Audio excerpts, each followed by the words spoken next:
They're eating the dogs. They're eating the cats. Eat the cat. Eat the cat. They're eating the dogs. They're eating the cats. Eat the cat. Eat the cat. They're eating the cats. They're eating the dogs. Eat the cat. Eat the cat. Eat the cat. Eat the cat. Eat the cat. Eat the cat. Eat the cat. Eat the cat. They're eating the dogs. They're eating the cats. Eat the cat. Eat the cat. Eat the cat.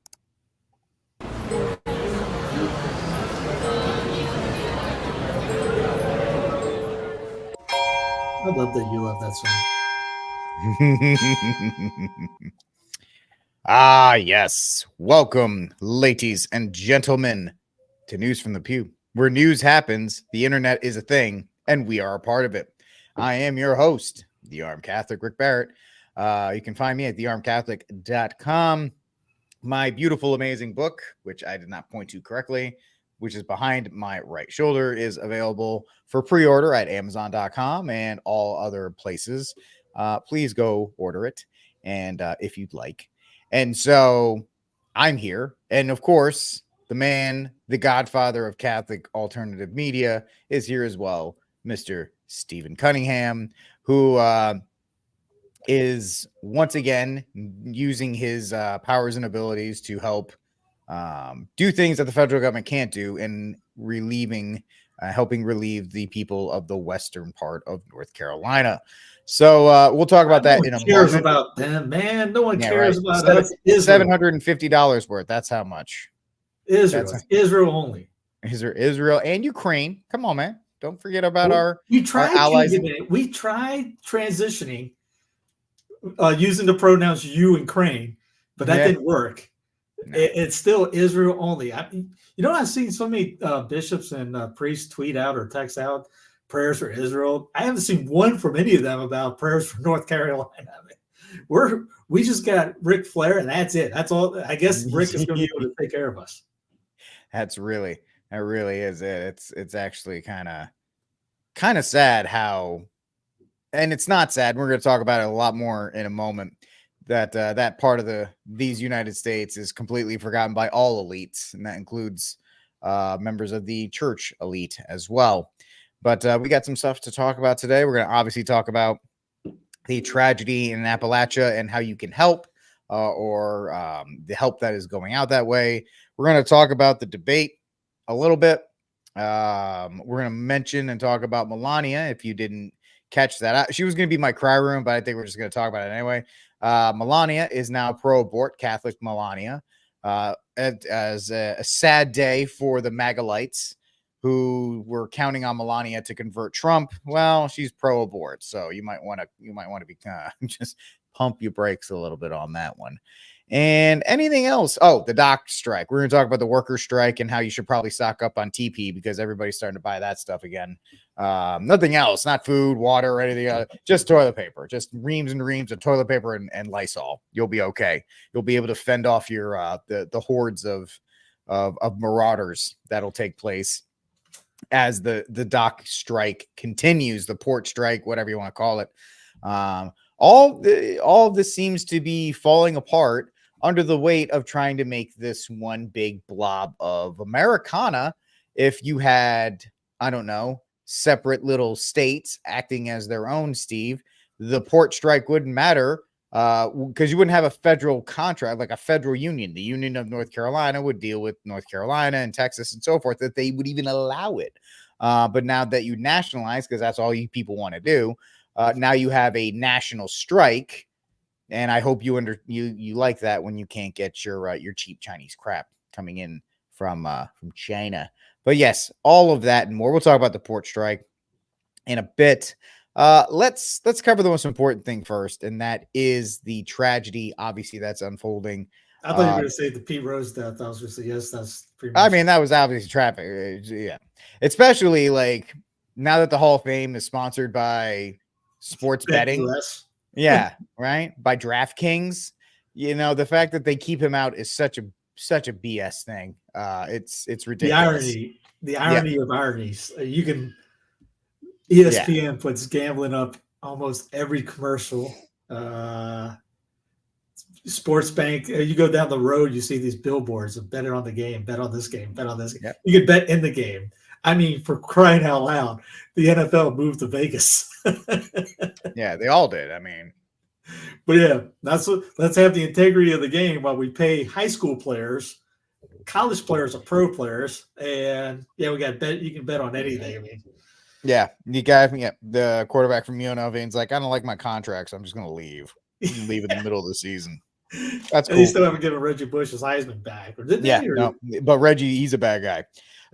He sold a jersey once. Yeah, he took a car, so that was the big sin of Reggie Bush. I remember getting $5 per diem to be able to eat, and that was it. If we took anything else, it was called under the table, and we could have a violation. Actually, an old teammate of mine, we weren't friends or anything. This guy was a gambler and a half. We should have been D2 school.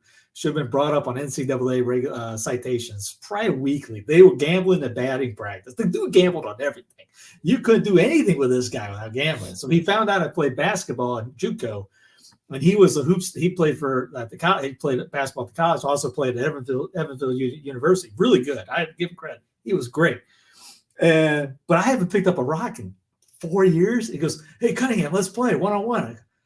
Dude, I haven't shot a ball and you're literally in the middle of your season. It'd be like playing Caitlin Clark, going up right now. Hey, let's play 1-on-1 with Caitlin. Okay, she's gonna shoot. Let's have a 3-point contest. She's in their prime right now. I haven't shot a ball in 3 years. $100 a point, dude. You must be out of your mind. Yeah, I don't know where that money's coming from, but I ain't got that. That's too rich for my blood. Well, I brought it up. He ended up wrapping his car, I guess, around a telephone pole earlier last week, and everyone was texting me up about, hey, you see Keon. Good. He ended up, I don't know if he changed his life around or what, but the headline was great hoopster and gambler. So, I mean, gambling is the new virtue of a lot of people, but, God rest his soul and see how it is. But the Pete Rose thing, I saw Jack, but Mr. Catholic Trump himself, out there, he canonized Pete, and I love it. You're not going to find a bigger Pete Rose fan than me in your Catholic world out there. And I have autographs on his hat. I have his son's autograph on his hat, and that's a great story itself. Anybody want to ever ask me? I made Pete Jr. cry on the field, and I was smiling. I didn't say a word to him. And in the next week, he's at Cincinnati. He gets called up Cincinnati, and SI had a Sports Illustrated article about him, all that. But Pete. He went. The only time I knew he went Catholic, he got married in a Catholic church and was complaining about how long the ceremony was going. And I don't think he found religion at all. I mean, I don't think I think his response back to someone talking about how glad he found born again or something, and he blasphemed and says, I didn't say anything about giving up my life or anything. But Jack, apparently, he's got him in the Hall of Fame in heaven. I'm going, hey, that's great if he is, Requiescat Pace, but great googly moogly. You're talking about. So I want to know, because he tweets more than a 13-year-old girl. Could anybody go back and see if he said anything negative about Pope Francis saying about all religions get in? Because if he condemned the Holy Father for that, he literally just did what he's talking about. And even worse, he went further because Pete probably he wasn't anything. At least the Holy Father saying, hey, for something. Yeah.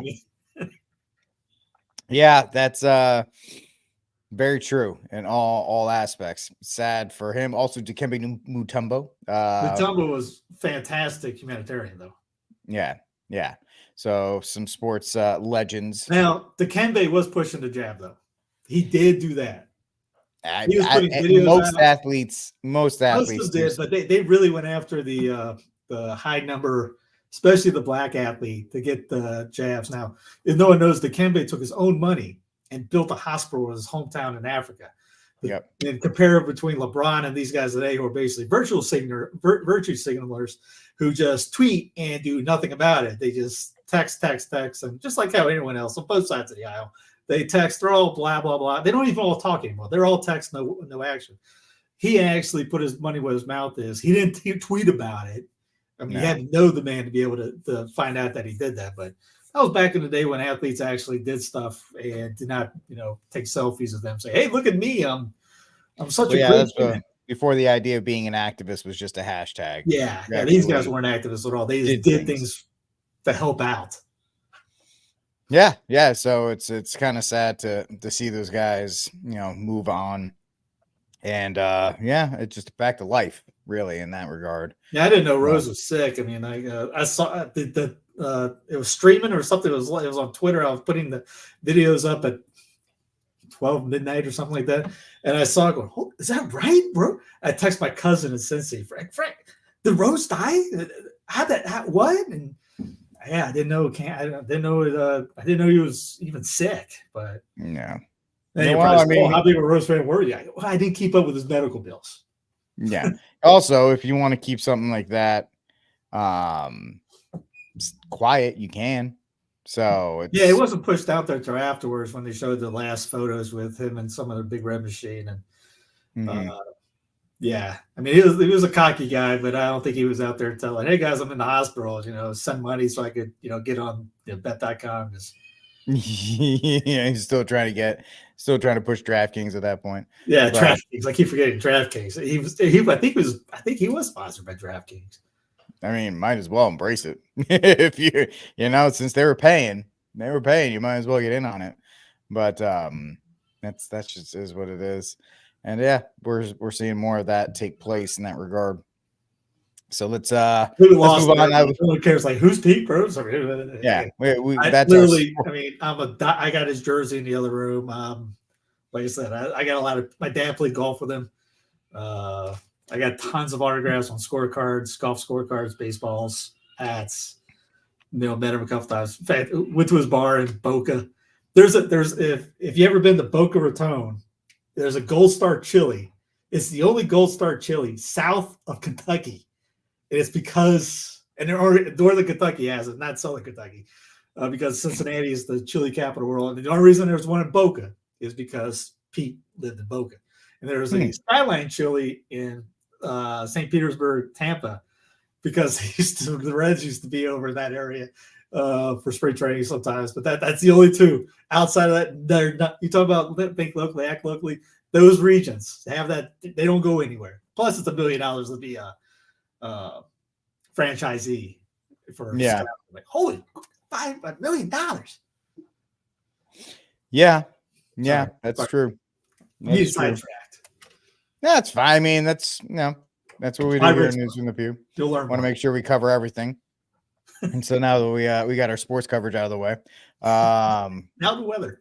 Not yet, right? Well, actually, ironically enough, it is about the weather and about the hurricane that destroyed Appalachia and how Steve and I are going to get real into the weeds on this one about the hurricane and the response and how the devastation, especially to Appalachia, and what's going on from there. And the fact of the matter is, I'm sure you've all seen some photos, some videos. The devastation is absolutely, it's just tragic to see this. And Steve and I talked about this a little bit the last week, because we were saying, well, this is just one of those once in a lifetime events. And people are like, oh, climate change. They even said in the debate, which, we'll get to in a little bit. It's just a once in a lifetime event, a once in a generation event, and a place like Appalachia is not really geared for something like that because it's all mountains.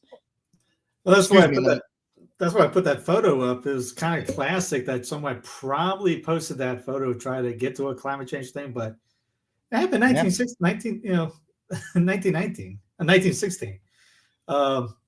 Just like it happened in 2020. They've had 30 inches of rain in the area before. I don't know the devastation levels. I mean, according to that sign. Mm-hmm. I mean, it's already happened. So the exact same thing pretty much happened according to that sign.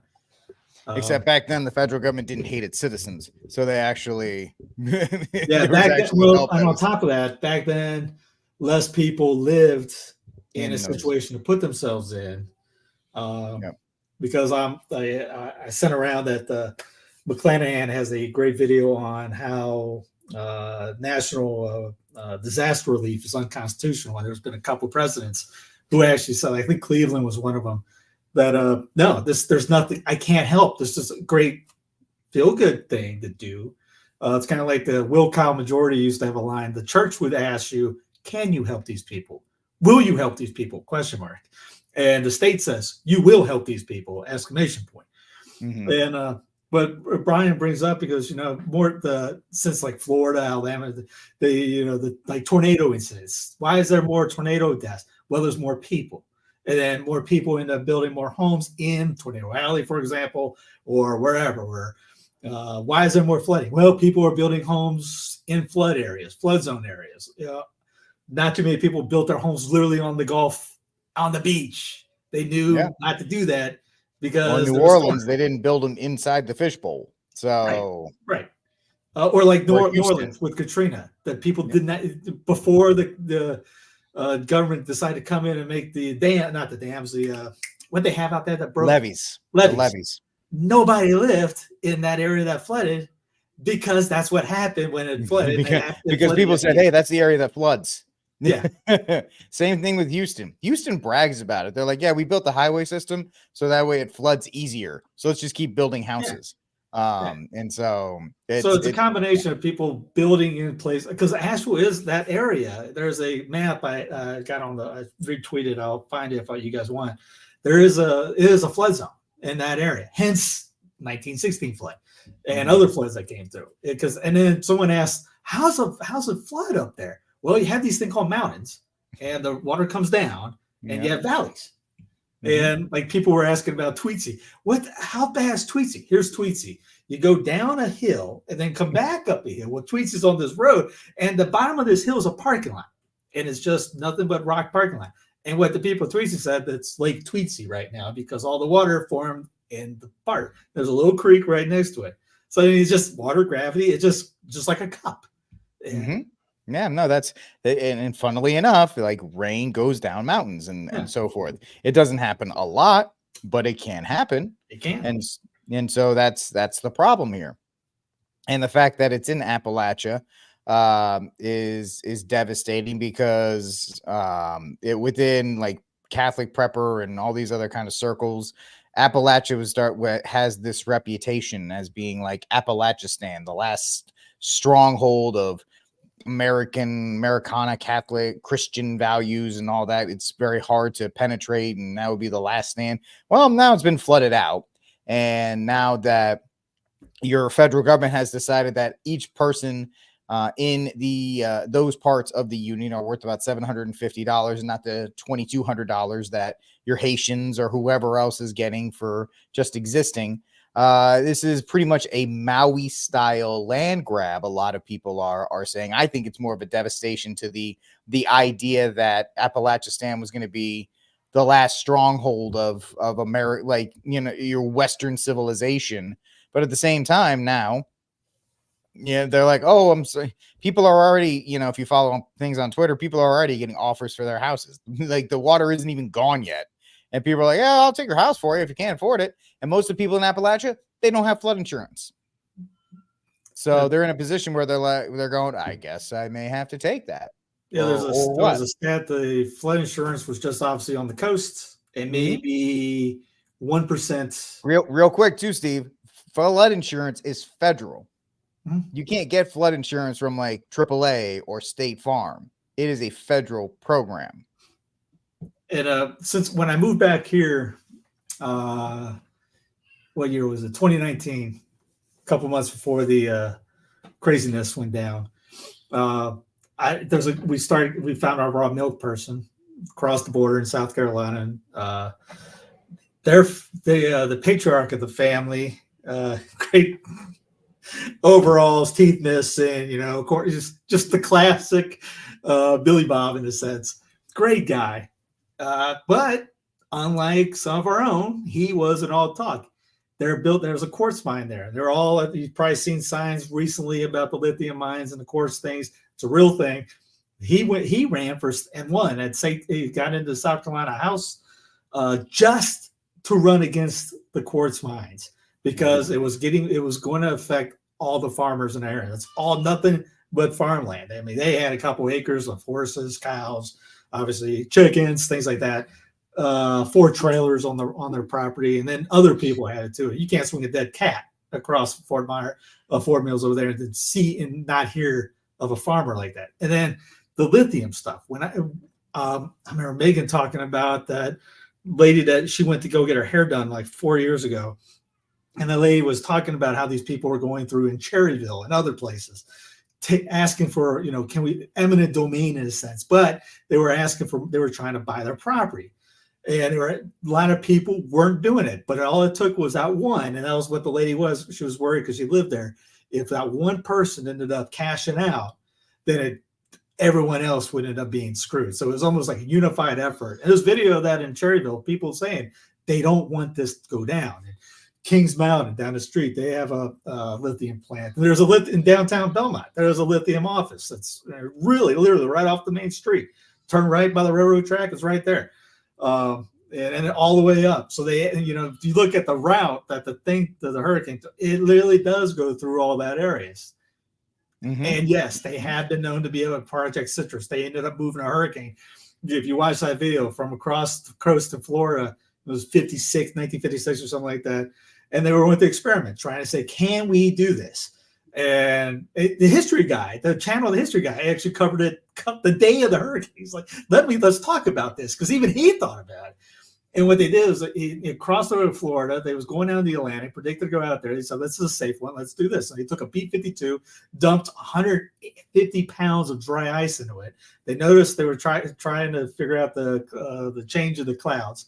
They come back the next day where they thought, well, it should be right here next. It wasn't there. How do you lose a hurricane? The darn thing took a 150-degree direct turn, 150-degree turn directly into Savannah. $2 billion of damage, killed somebody. And they went, oh boy, did we? It's like Bart Simpson. Did I do that? And yeah, obviously people were ticked off with the federal government for doing that because people knew that was going on.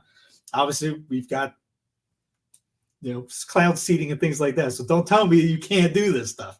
And by the way, here's articles from this was from 2023. Yeah, 2023. 90 million federal grant awarded to reopen lithium mine in Kings Mountain. Here's December 2023. Work to begin early 2024. Kings Mountain lithium mine. By the way, there's now a casino in Kings Mountain too. Speaking of the gambling thing. Yeah. Lithium mine to reopen with $90 million pentagram. I meant Pentagon order to increase U.S. production. And obviously with the whole thing about e-vehicles and all that stuff, lithium is a gold mine now, the new gold. They say that we have the most in the area in the United States. But yeah, now that they're all gone, what happened in 1989 with Hurricane Hugo, if anybody's familiar with that. By the way, we name our mascots after hurricanes here. Hugo is the mascot for the Hornets. It went through Myrtle Beach and up through Charlotte. And it took a lot of out of Charlotte, but wiped off Myrtle Beach. But wait, Myrtle Beach was nothing. It was just a podunk town, a couple putt-putts, and the locals really went to it. This lady named Oprah Winfrey came down to the thing on it. All of a sudden, all these cash dollar now, and now it's one of the top. You can't buy a place down there. Now it's, if you want to play golf, mini golf, it's $20 a round or something like that. It's not cheap anymore. No. Watch this. Keep your eye on it. It will become a land grab because now these guys' property is not. They don't have flood insurance. How are you going to rebuild these things?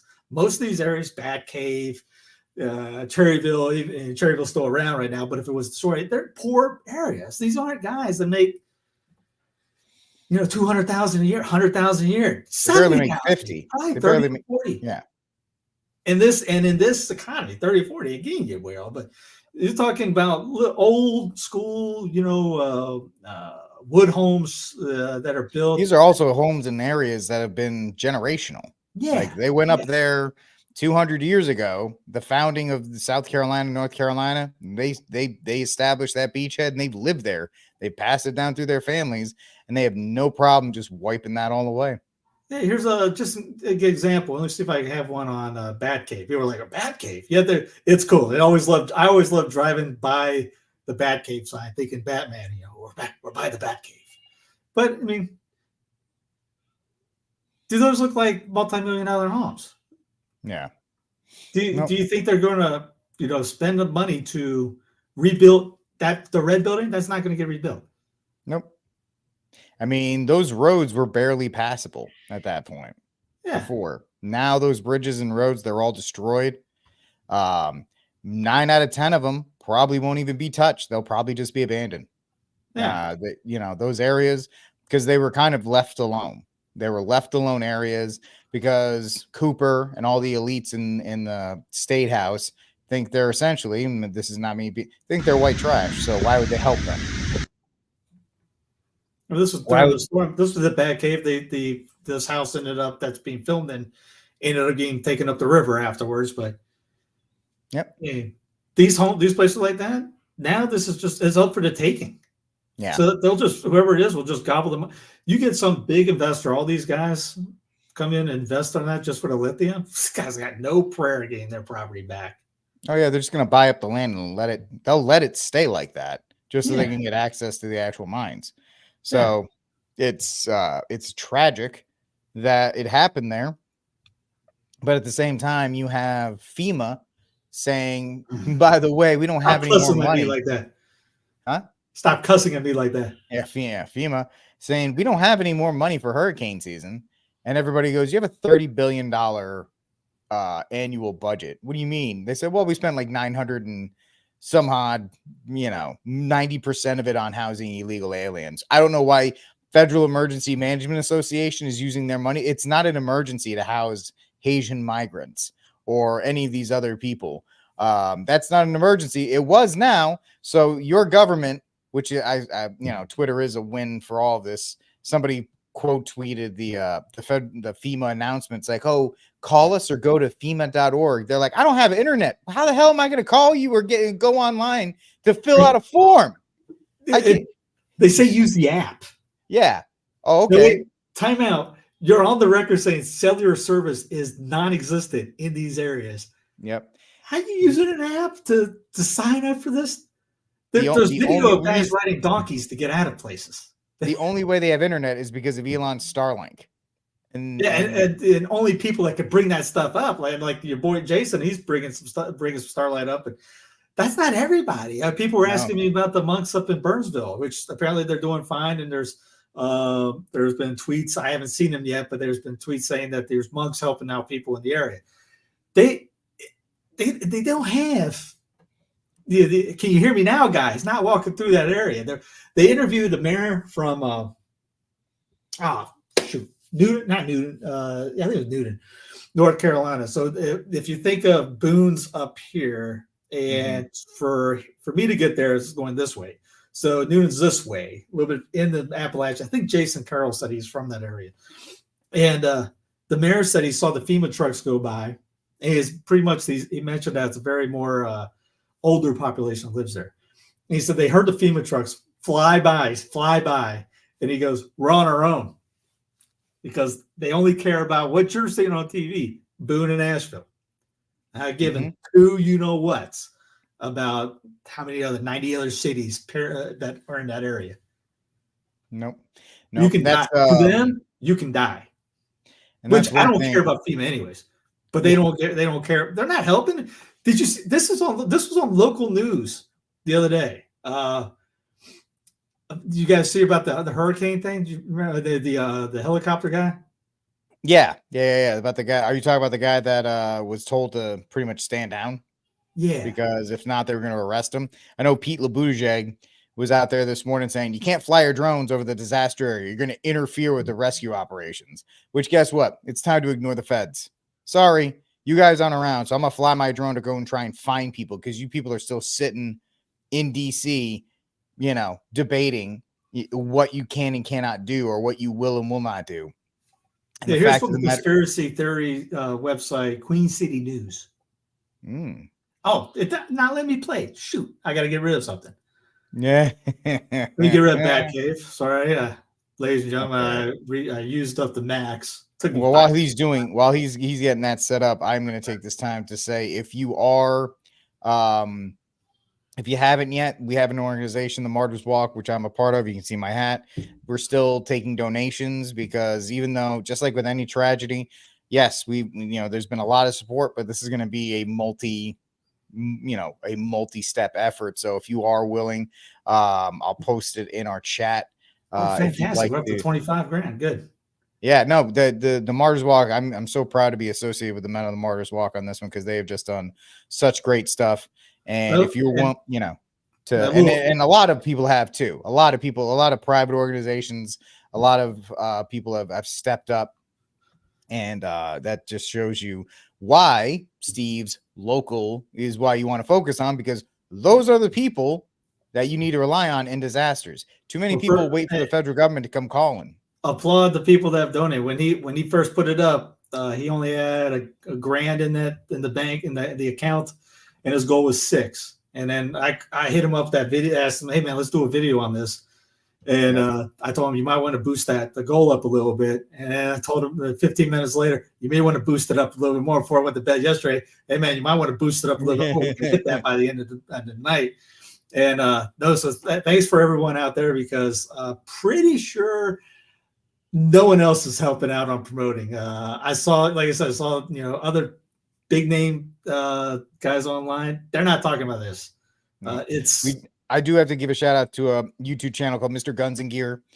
He's a firearm guy. He has been huge in promoting the Martyrs Walk on Twitter and other places, telling people about it. So it's it's exactly very big thanks to. I'm trying not to be mad at the other guys for not helping, but or you mean the other Catholic influencers who are too busy talking, especially the ones which I know have asked me for 12 years on and off to help them anytime they contact or direct message or leave me, hey, can you promote this? Can you share this? Yeah, no problem.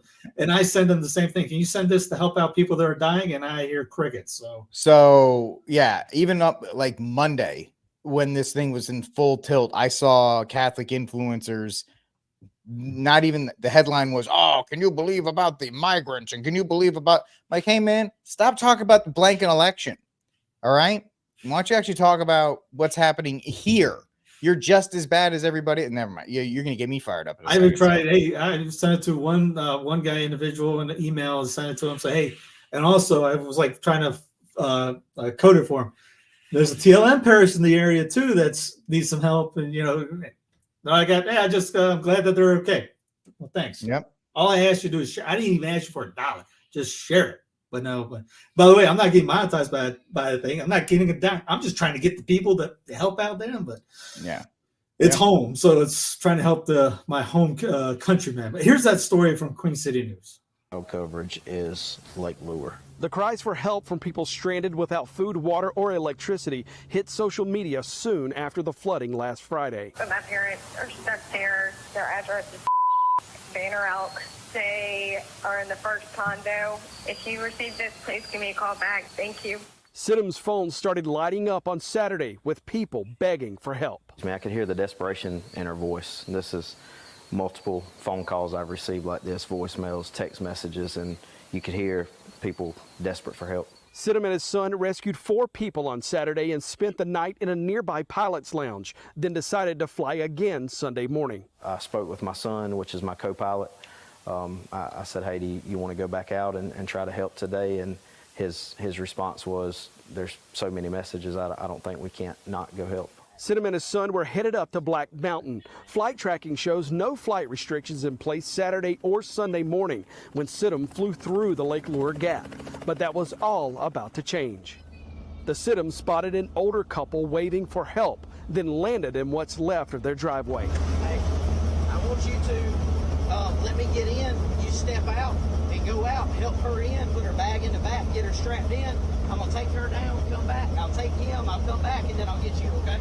I originally left my son, co-pilot, on the side of the mountain. It was kind of unstable, so I didn't want to put more weight in the helicopter to lift back off. So I left my son with the other victim, and I was just going to take one person down at the time. And you could hear me in the video talking through with the victims and with my son what we're going to do. 3 minutes away, Sidham spotted a group of rescuers just down the river. He landed and found someone in charge. Told him my background experience, law enforcement, firefighting, pilot, he immediately started helping with coordination. He gave me radio frequencies to coordinate with them on, set up a landing area for me to come back with the other victim.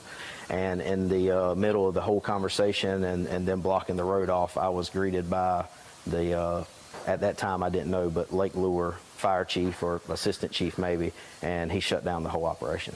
So at that point I felt like the conversation wasn't going any further. And again, he asked me to leave, and I said, hey, I have no problem getting out of your area. If that's what you want us to do, we'll leave, no issue.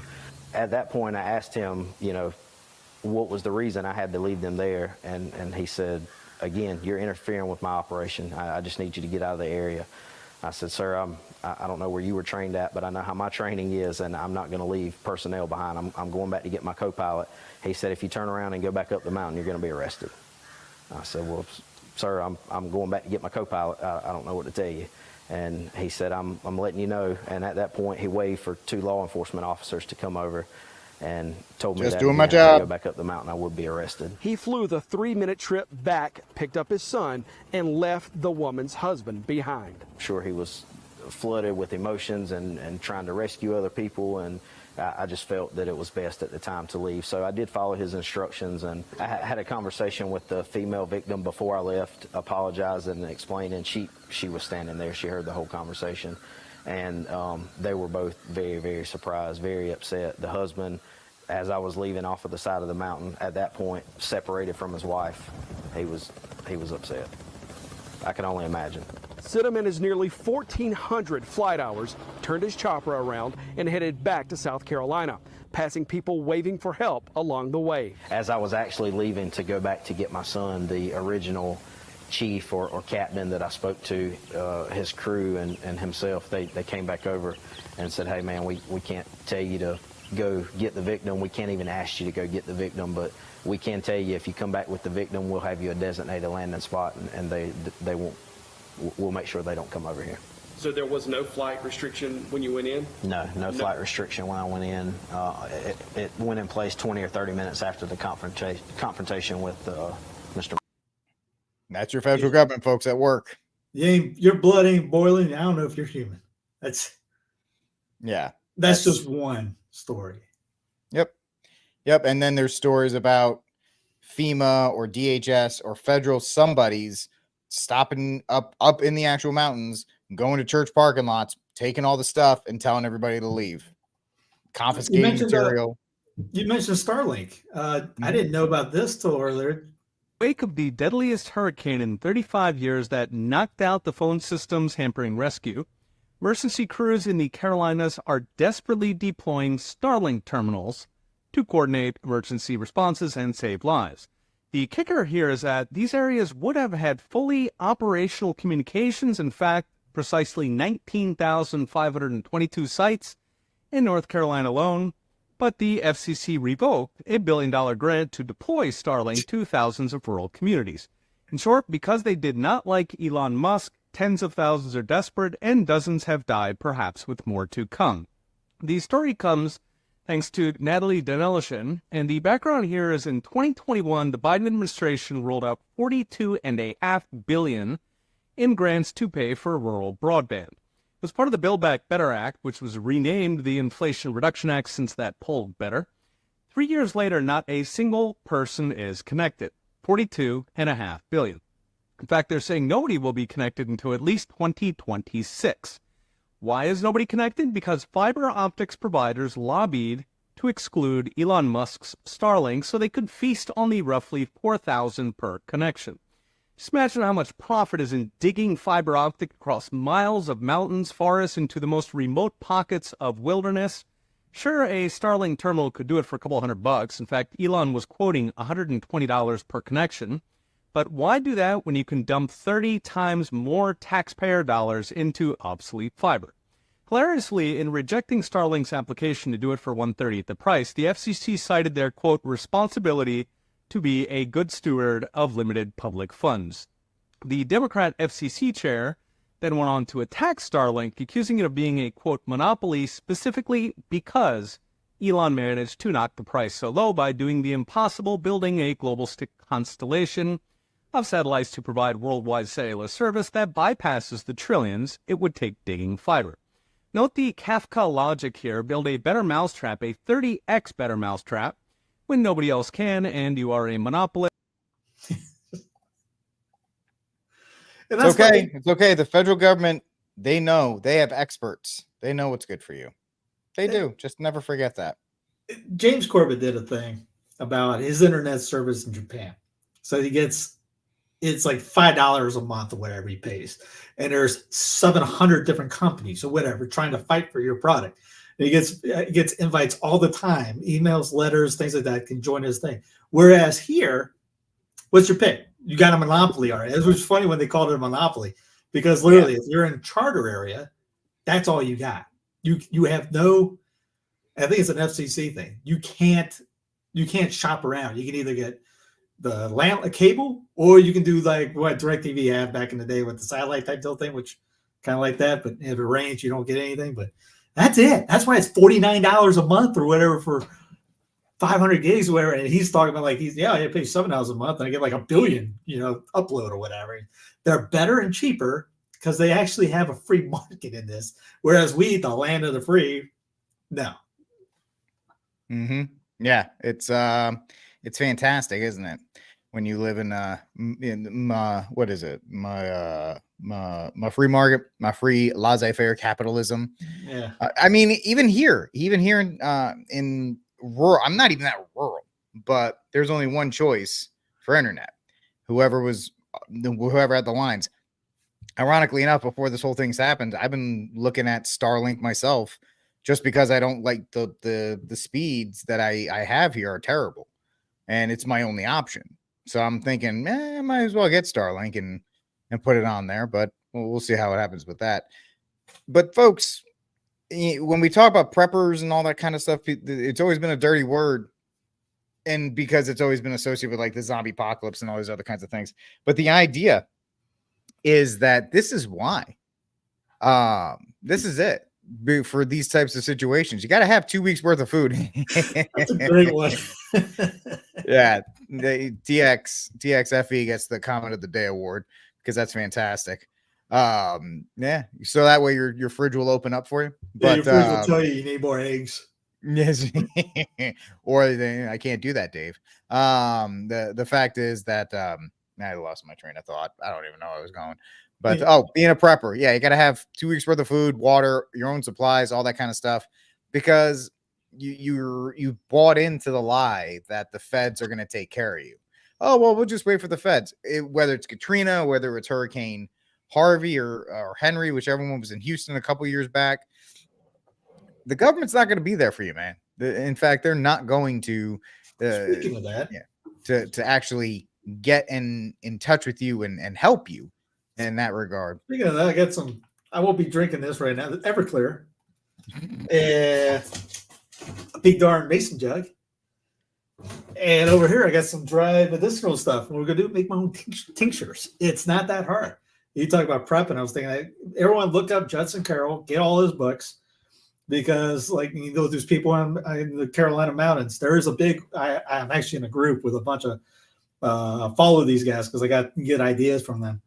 I bet a lot of them are going to be okay. They can still fish. They know how to fish. They know how to hunt. They know how to make a fire. A lot of these guys that live in the sticks. Not all of them, obviously, know. But I made a goldenrod tincture. It's underneath, and it's in the dark behind the stand. If I could move the paintings, I put it back there. It's a cool dark place, and that would be like a darn year supply. No other thing that cost me. It cost me the bottle of the vodka to put it in. It's medicine for the rest of allergy, UTI thing, and there's kidney. But I mean, you can make these things easily.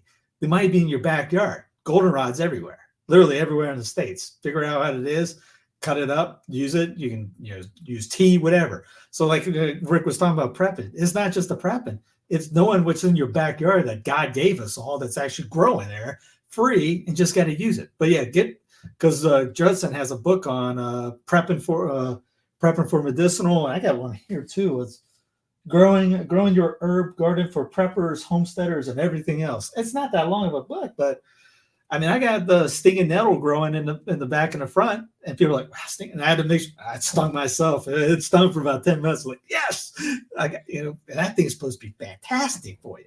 But yeah, just learn what's going on instead of tweeting harder.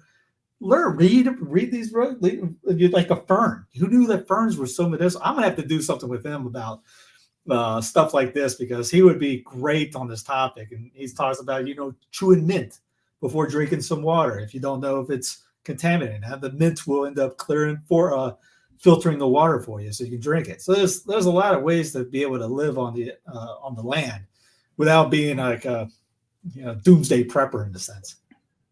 Well, unfortunately, doomsday prepping is what most people think of when you come to it, because of the show and all these other kinds of things, where your great-grandparents were actually naturally preppers, because they grew their garden and they would can stuff and they would store it for the winter. That's really what prepping is. And you also want to prep in case like the ports decide to go on strike, and your supply chain could be ruined. And we're actually seeing that happen right about now. In case you don't know what I'm talking about, I hope Steve has a video. They have the capital to settle this thing. Are you worried that this strike is going to hurt the everyday American, the farmers that need to reach the export market? They're telling me that they're going to hurt through all Now you of start this. to realize who the longshoremen are, right? Nobody cares. People never gave a about us until now, when they finally realized that the chain is being broke now. Cars won't come in. Food won't come in. Clothing won't come in. You know how many people depend on our jobs? Half the world. And it's time for them and time for Washington to put so much pressure on them to take care of us, because we took care of them, and we're here 135 years and brought them where they are today, and they don't want to share. And I'm done. This guy For is making the first time $900,000 since a year. 1977, the union extortionists who run America's ports like a private kingdom have shut them down. The International Longshoremen's Union boss, one Harold Daggett, was quite open about the goal, gleefully promising the nation, quote, "I'll cripple you, I will cripple you," before laying out with apparent glee what that means: no cars, no steel, no clothes, shuttered malls, laid off construction workers. So much for solidarity of the working men. Incidentally, if you watch the video, Daggett seems to be doing his best mobster imitation. The "I will cripple you" is straight Tony Soprano. This is ironic considering Daggett's been charged for conspiring to extort companies, with prosecutors alleging ties with the New York Mafia, including that they installed him as union president, where he makes $900,000 per year and owned a 76-foot yacht. So the strike would effectively block every port from Maine to Texas, since longshoremen run the cranes that load and unload boats. This would stop about half the goods coming in and out of the United States. Note that includes Louisiana, as in the Mississippi, which is how American farmers export billions of dollars of farm produce that will now rot in the fields. Various estimates put the economic damage at roughly $5 billion per day. There are already a reported 100,000 containers sitting on the dock in the New York area, with many more across dozens of ports. So why are the longshoremen striking? They're demanding a 77% raise to their 100,000 plus salaries. Actually, some make 400 to 500,000 a year, which is about 10 times what a non-union crane operator makes. Now, 77% raise on 400K is pretty decent money, the kind of money you can only make when you are able to cripple people. The salary actually wasn't the sticking point, though. The ILA is also demanding an effective veto on any port automation so they can keep crippling the country for decades to come. The ports had offered 50%, which is way too much, let's be fair, but they balked at the automation. Why? Because America's union-dominated ports are already among the least automated and least efficient on Earth. So a 2021 World Bank study estimated top U.S. ports are among the worst 5% on Earth for efficiency, behind Mombasa, Kenya. Not only does this drive up costs, it's the main reason America's roads are clogged with trucks. So it's so expensive to get a union guy to touch a container, it's actually cheaper to drive hundreds of miles than to put it on a smaller boat to take it into Cincinnati. So what's next? Brought to you by Unchained.com. The most obvious solution, which is firing $500,000 longshoremen and hiring new guys to run the cranes, is off the table for two reasons. Because crony unions bribe the Democrat Party to make it illegal, and because union violence against replacement workers is effectively legal, ranging from razor blades and the seat cushions all the way up to shooting. That brings the other option, the Taft-Hartley Act. So in theory, this allows Joe Biden to order longshoremen back to work for 80 days. In reality, the 1.3 million member Teamsters Union just sent out a letter warning Biden to, and I quote, stay the F out. So Biden-Harris will not lift a finger, especially with an election 33 days away. Given the ELA truly does have the country over a barrel, most likely this gets very generously resolved in time for the election, with the millions of victims, from construction workers to farmers to you, left to pay the bill. Okay, we'll be watching. See you next time. I guarantee you, I think Phoebe's got it right on this one. She put this up there. This is all, I think it's a payoff scheme. Just to keep them closed, just to make everything worse. Because the guy sounds like a 1920s mobster with his $900 glasses and $900,000 a year salary. It's like, come on, man, just stop. Just stop with all this nonsense. But it is what it is. And you're seeing that the great toilet paper run has started once again. People are freaking out about supply chains, which is another reason why you should be a prepper and you should have a lot of your own food sourced locally. It might not even be from your own garden. Like, you could easily make associations with people who have food and other things in your areas. So that way you don't have to worry about stuff like this. The fact that you can be crippled also, I know this doesn't make me sad. I want every single union port automated, and I want it automated tomorrow. Just because, forget these guys. Oh, what about their jobs? Forget you. You're making $400,000 a year, and you're going to be, you know what? Pigs get fed, hogs get slaughtered. It's time to slaughter them. It's that simple. In a literal sense, YouTube, please don't shut down the stream right now. That's China. That's what they do in China. It's all run off bot. It's the robots are doing all the work, and a couple guys just kind of sit back there and they're good. Yes, I'm sorry, Brian. You actually do have to talk to your neighbors and not use Amazon. It's a good first step, baby steps. That's what hopefully we all have to do that. I actually would actually, have to talk to the delivery guy instead of getting the Domino's robot to come to my house and just, open up its back so I can take the pizza out. Because I'm just as bad. Folks, I never claim to be better than anybody with these things. I'm just as bad with the junk food and the automation and all that kind of stuff. I'm trying though, and that's all I can say about that. But yeah, this is and I'm fine with it. Yeah, that's what this comment. It's just like the Hollywood guys striking because of AI. I mean, it's going to be robots, and these guys are not wanting to, thinking that they're going to push back against. Yeah, it's coming, bud. It's coming. It's sorry, but now it's all right. Now, what's going to happen if Brandon wants to help Kamala? He'll stop it tomorrow. He doesn't, but he ain't going to do that. He hates her. She hates him. It's that simple. Now, this is weird because apparently Brandon has delegated everything to Kamala, foreign policy to domestic policy. This was a link from September 25th. I know it's Breitbart. I know. I use Breitbart. Who cares? Whatever. Still, that'd be unprecedented. But I mean, if that's so, then everything that just announces that everything was going her way anyways. And if you ever hear her, hey, last 4 years. Yeah. What is it then? You told me, but here's DeSantis. Direction. Oh, yeah. The Florida National Guard and Florida State Guard will be deployed to critical ports affected to maintain order and, if possible, resume operations, which would otherwise be shut down during this interruption. Florida Department of Transportation is coordinating calls with seaport rail and trucking partners to ensure that all are prepared and positioned appropriately to limit disruptions to the supply chain and other areas should this continue.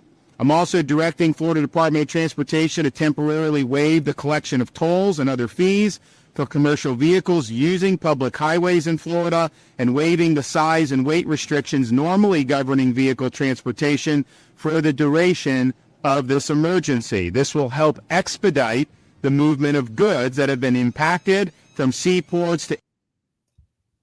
Look at a state being a state. Some people call it martial law. I don't really care because Florida can do whatever Florida wants to do. And everybody gets a problem with that. Enjoy your communistic mindset. I know, like, by the way, if you want to grow bananas, I have 2 banana trees in my backyard. All you have to do is make sure they don't get frost on them for 12 months and they grow fruit. Not hard.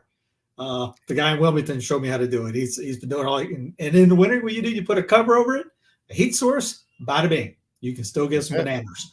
But yeah, I mean, the people still keep thinking this. Oh, we get a communist in. What do you think we've had for the last 100 years?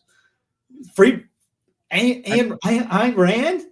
What do you, FDR? What do you think he was? Wilson? Come on, you guys have centralist communists. That's, again, in the 20s, the commies stopped running presidential candidates because, quote, the GOP and the Democrats are doing it for them. Why would they quit? If you look at the pillars of the Communist Manifesto, we have like all of them. Check. Yeah, we have all of them. So Social Security, we got. What do you think Obamacare is? Yeah, public education. Yeah, exactly. Let DeSantis do whatever he wants. I would love it if, Hot Wheels down here, if Abbott did the same thing. Why not? Just if these guys are going to try and bully and they're going to try these mob tactics, no, you guys are done. Get out. Move out. Now, and I don't want to, and I'm not poking at a certain person. This is not attacking you. Please believe me. That will never happen. Reason why is you live in this federal republic. It's still there, especially in the South. Now, Northeasterns, maybe they would fall for it. You got a good sheriff, that will never happen. You're not going to have anybody come in and tell your county what to do. If you have a good sheriff. 2, if you're in the South, because you talk. I mean, we can't wait down here to do something to DC. Trust me. You go outside the big cities. I'm like, with everything that's going on out in the Appalachia right now. Yeah, I would not be surprised. There's stories about the truckers getting their tires slashed, right? Mm-hmm. That guarantee 0.0% chance that's a local. Anybody local, even the worst local in the history of local. Ain't nobody. If somebody got got kicked out of their school 17 times for bringing a knife or something, even they wouldn't be doing that at this time. That's an outsider somewhere. It's either someone they brought. It's a plant. It's a Fed. It's somebody doing that. They find out the local redneck battalion will take care of that. I guarantee. The posses will form. Yeah, in that regard. There's military guys in Hickory helping out, flying stuff in right now. You got your boys going in. Well, there's military guys in that. Yep. Who do you think lives in these mountains? If they catch that somebody's going after people like that, this ain't Boston. This ain't New York. This isn't where they're at right now. Isn't Raleigh-Durham. These people will take that stuff into their own hands and take care of the problem, pretty much like they're supposed to. I was going to wait for it till later. Here's a local sheriff in South Carolina. And that may be thinking of looting something here, just know that the business owners are staying in their stores. They're very well armed. They're protecting their property. Us, as well as the coroner's office, will be glad to come deal with that, because you certainly won't need EMS. Can you imagine someone from Chicago doing that? LA, New York City, anything? That doesn't happen. Here, that's how the sheriffs talk. Yeah, and that's sheriffs and attorney generals. If you got a good state attorney general, they'll pretty much say, "Hey, man, do what you got to do, and we'll figure it out after. We'll sort it all out after it's done." That's. I mean, we can use the fear thing. You see what DeSantis doing. Federalism is coming back whether people like it or not. And the people that don't like it, that's a communist mindset to have. Again, if you want a centralized authority, centralized thing, and you think voting for one person in DC to run 320 million people, you're already a commie, because that's the commie idea. I mean, Engels has said that's what his dream is, to have one nation. And that's not that you call that a democracy? No, it's not a republic. No, that's what it's called, a socialistic idea. That's social. That's by definition what you got. So if you just think that you want that one and you want to eliminate this, how dare a state do that? you're playing in the enemy's hands. Yeah, and that's kind of the same thing that happened with today with Melania dropping the pro-abortion tweet, and everybody goes, "Oh, can't believe she's dropping this 1 week before the election." Is a fundamental principle that I safeguard. Without a doubt, there is no room for compromise when it comes to this essential right that all women possess from birth: individual freedom. What does my body, my choice really mean? And everybody goes, "Oh, how's it going to affect Trump?" Guys, it shouldn't matter any. I mean, as Catholics, we're upset about it because she claims to be a Catholic and she needs to repent and get back on the right track. But, you know, the fact of the matter is, Steve and I will have the state rights arguments with other Catholics who say, no, we need to have a national abortion ban. It's like, no, you need to make it. And I think Ron Paul said this, right? You need to make abortion unthinkable. And laws don't do that. Laws are used by agencies to exercise power over you. They do not safeguard your rights. In fact, they impede your rights, the more laws that are on the books. So the fact of the matter is, I don't really care what Melania says. I'm sure Trump will have a rosary or something on October 7th or whatever, and everybody be like, "Oh, they're back," and so they'll freak out again. FLOTUS should be as popular as VP debates. You know how exciting a VP debate is pretty much having an ant argue with a termite, and then tweeting about it for 5 days. So they have zero power. I mean, was it J.Q. Adams or John Adams? They actually called the VP thing a worthless or useless office. He's everything and he is nothing. That's what he said about the VP. Yeah. So you can let a retarded monkey sit there. Here's your VP candidate. That's about as good as you mean. Someone might say he's got the tiebreaker. Okay, you got one. The funny thing about Adams is, because the position was so new when they first started, Adams used to spend his time in the Senate because that's where he was, just lecturing the senators about different things, to the point where they're like, "You just need to go. You just need to get out of here. You have no power here. Please just leave. What are you doing here? Yeah, you're wasting space. Yeah. Go back to wherever you're supposed to go." And so it was actually kind of funny when you bring that up. But the fact is, folks, it is what it is in that regard. And it's great that Steve did that with the VP debate, because guess what? We had one on Tuesday. I didn't see it. No, that's not us. I don't know why I did that. I just got clips, so I just watched some clips. Here's some cool clips from it. Viewers, Springfield, Ohio does have a large number of Haitian migrants who have legal status. Temporary protected status. Well, Margaret, but thank you, Senator. We have so much to get to. Margaret, I think it's important because we're going to turn out of the economy. Thank Margaret, you. The rules were that you guys weren't going to fact check, and since you're fact checking me, I think it's important to say what's actually going on. So there's an application called the CBP One app, where you can go on as an illegal migrant, apply for asylum or apply for parole, and be granted legal status at the wave of a Kamala Harris open border wand. That is not a person coming in, applying for a green card and waiting for 10 years. That is the facilitation of illegal immigration, Margaret, by our own leadership. Thank you, Senator, for describing the legal process. We have so much to get to, Senator. Those laws have been on the books since 1990. Thank you, gentlemen. The CBP One app has not been on the books since 1990. It's something that Kamala Harris created, Margaret. Gentlemen, you're so passive aggressive. It's ridiculous. I like how the rest of the media was like, he's yelling. Yep. Thank you, Brian. I love me boneless chicken wings. They're so good. Anyway, and I am proud of that. I won't apologize. Brian, I will not eat them unless they are dinosaur boneless chicken wings. Here's the other one. I got Pro-Life Inc. upset. On the governor's claim, will you create a federal pregnancy monitoring agency? Yeah. No, certainly we won't. And I want to talk about this issue because I know a lot of Americans care about it, and I know a lot of Americans don't agree with everything that I've ever said on this topic. And, you know, I grew up in a working class family in a neighborhood where I knew a lot of young women who had unplanned pregnancies and decided to terminate those pregnancies because they feel like they didn't have any other options. And, you know, one of them is actually very dear to me. And I know she's watching tonight, and I love you.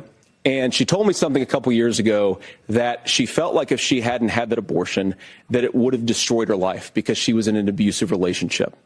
And I think that what I take from that as a Republican who proudly wants to protect innocent life in this country, who proudly wants to protect the vulnerable, is that my party, we've got to do so much better of a job at earning the American people's trust back on this issue where they frankly just don't trust us. And I think that's one of the things that Donald Trump and I are endeavoring to do.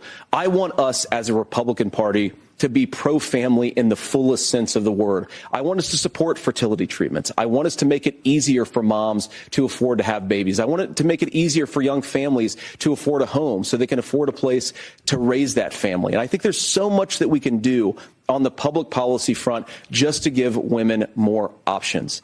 Now, of course, Donald Trump has been very clear that on the abortion policy specifically, that we have a big country and it's diverse. And California has a different viewpoint on this than Georgia. Georgia has a different viewpoint from Arizona. And the proper way to handle this, as messy as democracy sometimes is to let voters make these decisions, let the individual states make their abortion policy. And I think that's what makes the most sense in a very big, a very diverse, and let's be honest, sometimes a very, very messy and divided country. I mean, that is an argument for federalism. He makes the federalism argument after saying country, which it's contradicting because if you have a country, then you don't have federalism. Let's go back to the baby steps. All right, but he did. He's putting. They're saying it, but it's no one understands the words. The term, when it's like when you argue me, you go, let's define terms because terms matter. Now, if you think this is one country, then federalism doesn't exist.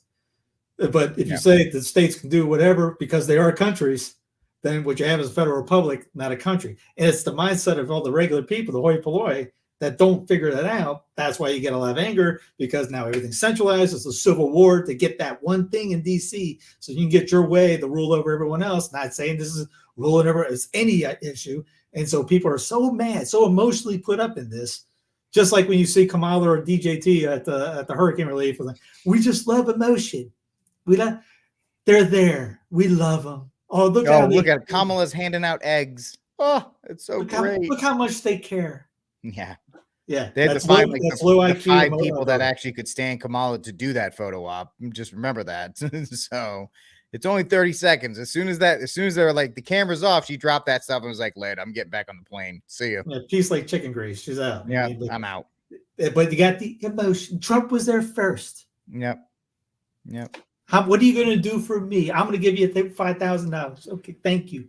I don't care if you wreck everything out there. You gave me money because I love you. It's emotion. That's low IQ voting, but that's how everyone votes. You see that afterwards. I'm going to vote for just because I want to kill my baby. Yep. What? That's the meme that's going around. Like, oh yeah, World War III is bad, man, but I don't want to lose my right to kill my baby, so I'm still with her. It's like it's all right. I didn't grab the Tim video of him being friends with shooters. No, I mean that was just Tim Walz being an idiot. Nobody thinks. I mean, maybe he's friends with school shooters. I don't know. But it took him 3 days to correct the record. But that's fine. As somebody who has misspoken on many occasions, I mean, it's funny in the moment, but I'm not really thinking that he said that. A long story about this. I mean, the end of the result is these two were arguing for federal positions that neither one are going to do.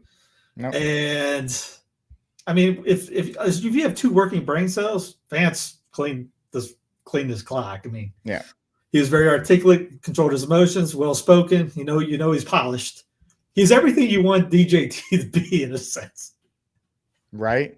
He's a politician. He is exactly what you would do if you could create in a lab a politician. Uh-huh. Right. And so that's a lot of you can thank Peter Thiel and all of his money for rounding those edges out and making him as smooth as he is. And so, I mean, smooth all like credit to JD Vance. He could have blown it and he didn't. So good for him.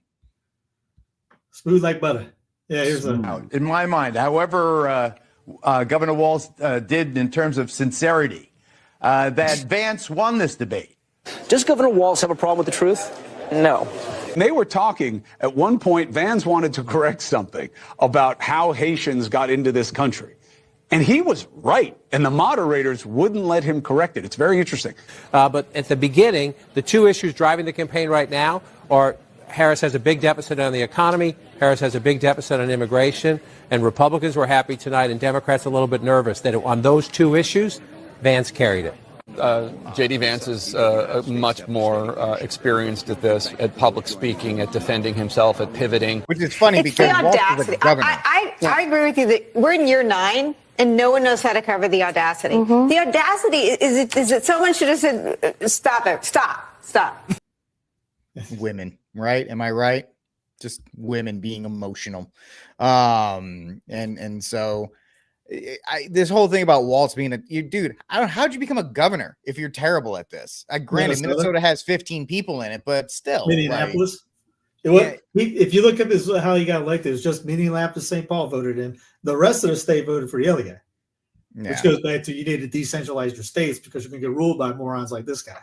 Yeah, 100%. Which goes back to how many Minnesotans are out there making videos about federal federalism. Stuff. Hey, we got to worry about DJT. Hey, how's your backyard? Oh, we're just letting that go to hell in a handbasket. You know, honestly, why isn't somebody like Royce White running for a local, instead of going federal? Why don't you run for governor, Royce? Right? I mean, he probably has a better chance of becoming governor than a senator. And I don't know why, I like a lot of his positions. I know him and Jason Whitlock have beef, but I think, isn't he Catholic? I think he's Catholic too. Yeah, he is. Yeah. I don't know how well. Right idea to run, wrong execution to run for. Yeah, exactly. I mean, give him credit for putting his name in the ring, but you kind of wish he was running for like a state, even lieutenant governor, something like that. If they want to tell him he doesn't have experience, run that. That says you want the personhood amendments out. States were trying to do that. Guess who squashed them? Pro-Life Inc. Yep. So if you want, you got to fix Pro-Life Inc. because they're worthless. And two, you can fix your state tomorrow if you want. Anybody who watches this channel knows that Steve and I are not huge fans of Pro-Life Inc. I'm sure I'm getting. we're not Pro-Life Inc. biggest. You're not biggest getting on Leader's podcast anytime soon. No, not in any. I just wish they had the humility to say, hey, instead of tweeting out every time about it, just say, hey, what do you mean by this? How can we win? All right, show me that you don't care about winning by continuing doing the same thing for 50 years. Not change. Yeah, right. Just the money keeps flowing, Steve. That's the problem. Like the money still flows. And so they're going to continue to just parrot and say whatever they need to say in order to keep the gravy chain rolling. It's for everybody in that regard. That's why we changed our name to Ukraine. Welcome. I'm from Ukraine now. I live in Ukraine. Thank you. Ukraine's just north of South Carolina. That's right. There's also Ukrainians in northern or upstate of South Carolina need some help too. Mm-hmm. The upstate of South Carolina is also Ukrainian. Please send some money. Well, yeah, if you do, you're going to get a lot. You're going to get a ton of money, especially if you're Israel now. And apparently Israel now is invading everybody in the Middle East. They're just like, forget it. World War III. We're just going to kick it off and see what happens.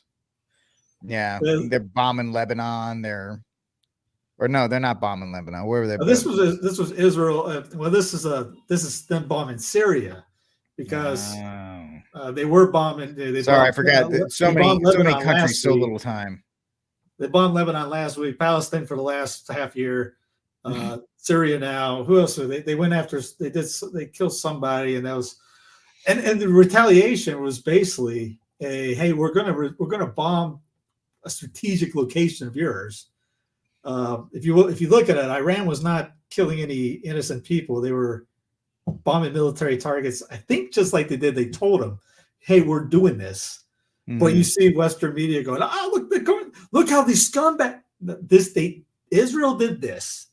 Iran said we're going to do this that day at this time at that location. Pull your people out. We're going to pull up this military thing of yours, and they did.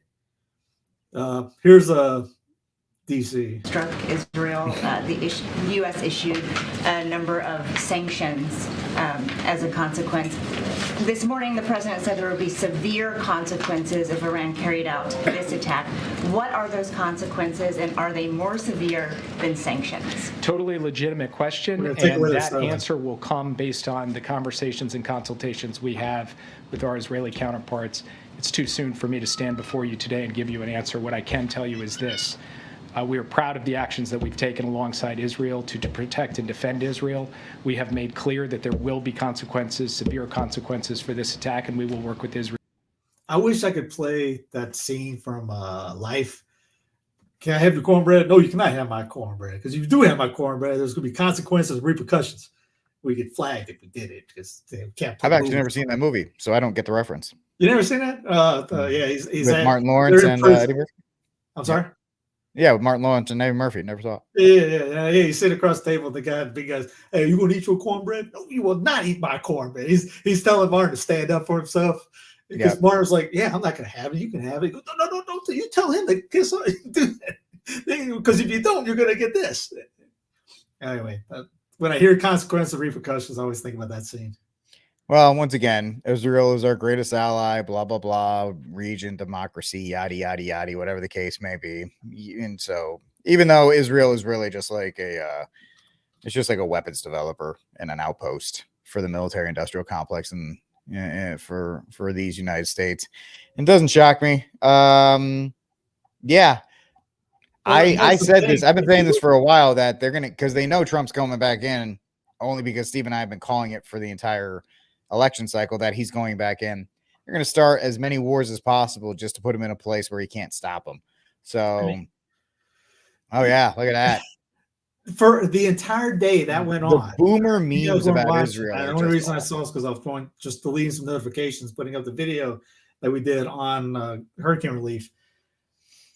I lost count how many people were saying I stand with Israel. Every politician out there had to tweet at like 2:09 p.m. or 3:00, whatever time it was. I stand with Israel. Texas stands with Israel. Your boy in Texas, your governor. Texas stands he loves with it. He loves him. It was a freaking roll call. It was unreal. And I was North Carolina. We're changing our name to Israel.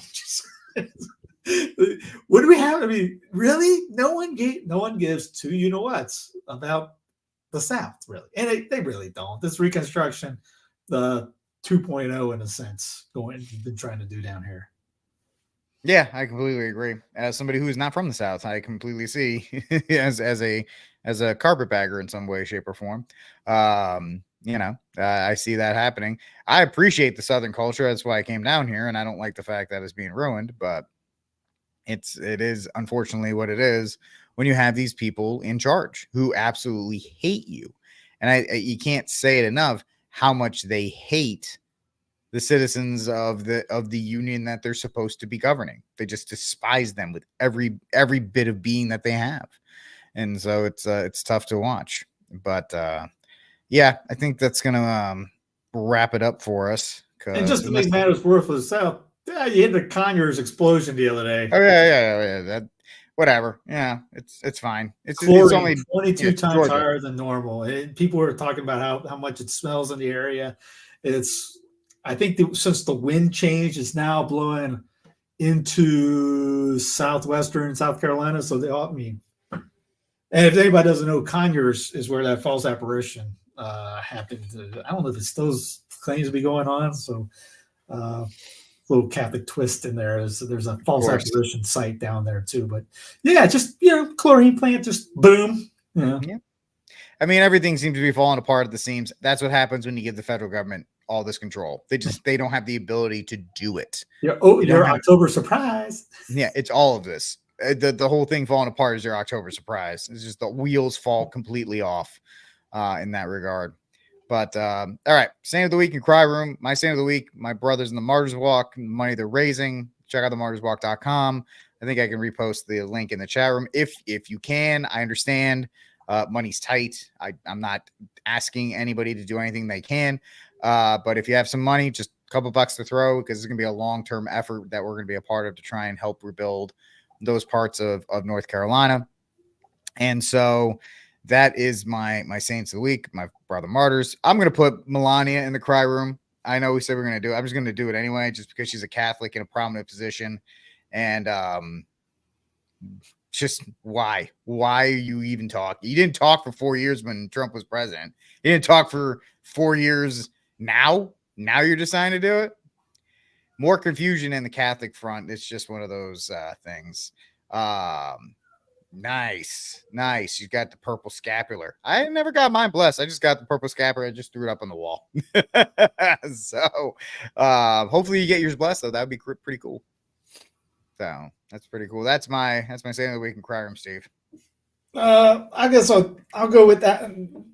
I don't know if you see this story. Asheville Police Department treat business owners that lost everything and trying to salvage what little bit stuff they have, and threatening to take us to jail, but are letting non-business owners and sightseers walk around as they please. So that's going on right now in Asheville. As Rick said, back to blue. Yep, always. That's you know me. Just doing your job. Yep, just doing their job. Straight to the boxcar. Are you jabbed? Are you got a muzzle on your face? That's right. Oh, you live here? No, you can't go here. You were trying to help somebody? No. Just doing my job, ma'am. Saying in a week, I'm going with Tennessee governor for telling FEMA to go pound sand. We don't want you. Heck no, we won't go. Feds get out chant.